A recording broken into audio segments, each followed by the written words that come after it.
The ultimate measure of a man is not where he stands in moments of comfort and convenience, but where he stands at times of challenge and controversy. Martin Luther King Jr. There's a subtle, insidious poison that seeps into our lives, especially after we've been broken by trauma, battered by loss, or blindsided by unforgiving setbacks. It's the quiet, persuasive voice of excuse. It tells us we're too tired, too damaged, too old, too disadvantaged. It paints a picture of insurmountable obstacles, justifying inaction, breeding complacency, and ultimately trapping us in the very wreckage we desperately long to escape. We construct elaborate narratives around our limitations, believing them to be unassailable truths, rather than the fragile, self-imposed prisons they truly are.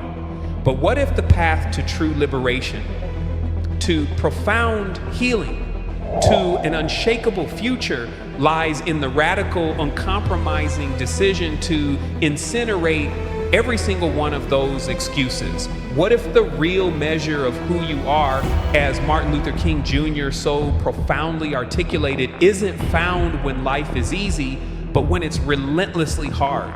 What if your true power isn't in waiting for perfect conditions, but in the defiant, unyielding act of starting from where you are with what you have and relentlessly, courageously beginning to rebuild your life?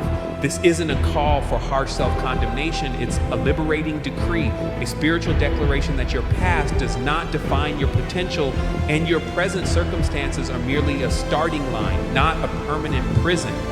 It means reclaiming your agency, embracing the uncomfortable truth that while you may not control what happened to you, you absolutely control what happens next.